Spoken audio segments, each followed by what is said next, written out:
Well, hi. So, question for you. As you're kind of going down the road of middle age, do you find that you're starting to get a lot of bloating and a lot of cramping, and you're not really sure what's causing it, and you're not really sure what to do to help yourself? Hi, I'm Sherry, and I'm a menopause health coach. I work with women just like you, smart, independent, and through holistic methods, I can help you get comfortable in your skin again, regain your energy, your confidence, your joy for life, so that you can go out there and absolutely live your best life. Now, one thing that I really embrace about being a holistic health coach is that we view things as a whole body, a whole system. And this really takes more of that functional medicine approach versus that Western conventional wisdom that really just looks at specific systems and isolates them from the rest of the body. Now, one of the things that isn't really recognized by more conventional medical worlds is this term of leaky gut. But I wanted to talk with you today because it's something I know I experienced, and I think as we go through what leaky gut is and the symptoms and what's causing it, you may suspect that you have leaky gut syndrome. So exactly what is leaky gut? So let's talk about what our digestive system looks like.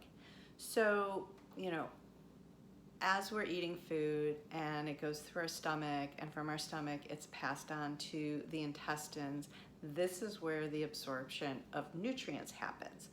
So you have a fairly tight barrier between the inside of your intestines and then the outside part, which would be the rest of your body and your bloodstream. Now I say fairly tight because it's still permeable, because this is where the nutrients get absorbed, pass through the wall, and enter the bloodstream, and it's able to go ahead and feed the rest of the cells of the body. Now, what happens in leaky gut syndrome is when our digestive tract becomes unbalanced, it's not healthy, we go into a state of what's known as dysbiosis. There's actually, I'm going to try to demonstrate this a little bit with my fingers. There's actually where these like little tight but permeable, layer is, little cracks start to form, little holes start to form.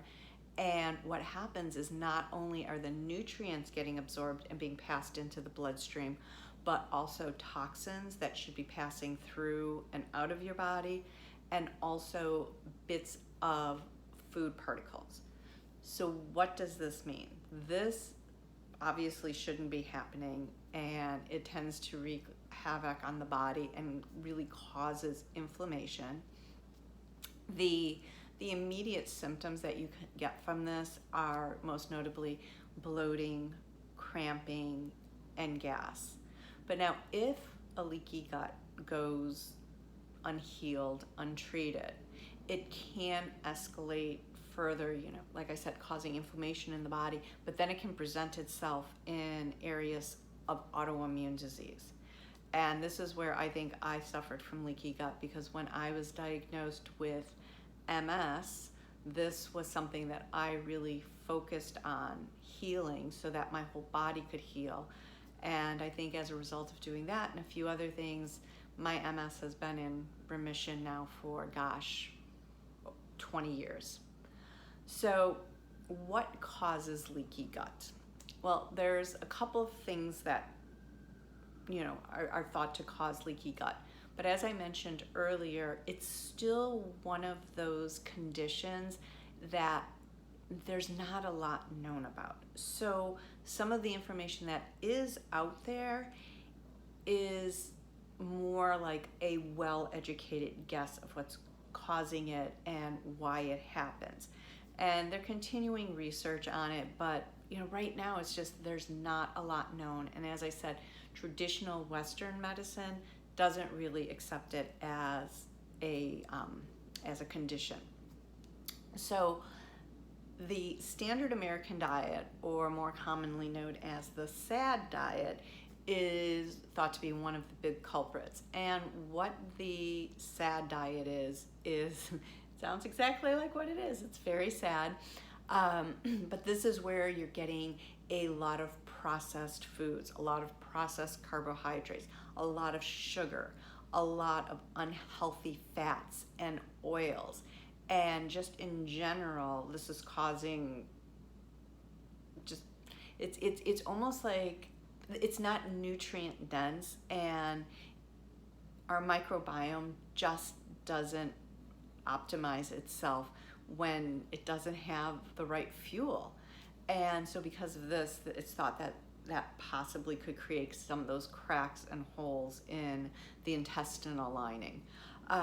Heavy alcohol use can also be a culprit for this, along with excessive sugar intake, also taking NSAIDs. Now, what NSAIDs stand for is non-steroidal anti-inflammatory drugs.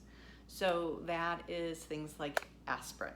So I know, unfortunately, we're a society that we're popping a lot of pills, and I've always thought that's really a Band-Aid to, just covering up the symptoms. It's not really getting to the root cause of what's going on and how we can heal ourselves. And then stress. And, of course, in this, time, we are all under, I would say, pretty much constant stress.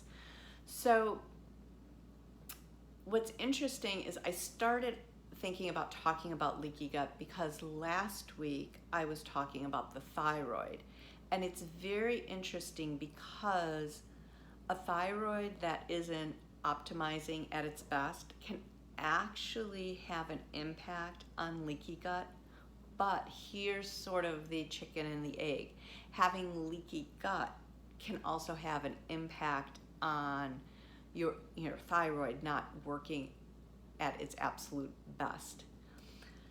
So again, they don't quite understand exactly what is going on with leaky gut, but they do know that like those chronic levels of stress, which raises your cortisol, has an effect on it, and that also obviously has an effect on your thyroid. So it's all, like I said earlier, it's definitely all connected. We are one giant system. We are not like separate little individual compartments.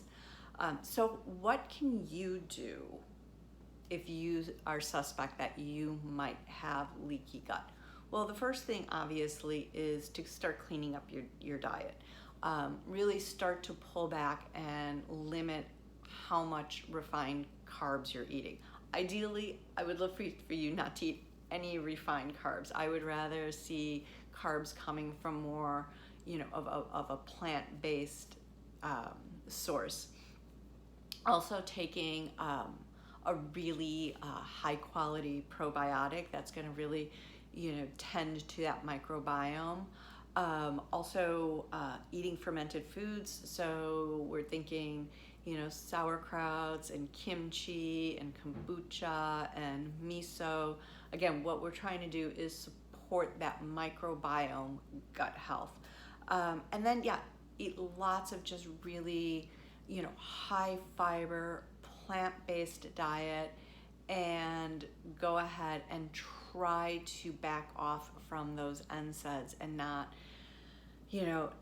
take a pill every time you don't feel your best. Try to really just ride it through the best you can. So if this is something that really is speaking to you and you would like to go a little deeper on it, I invite you to book a Makeover Your Menopause Discovery call with me. It's a free 45-minute call, and I will go ahead and put the link in, and you can just go ahead and book that. So until next time, peace and love.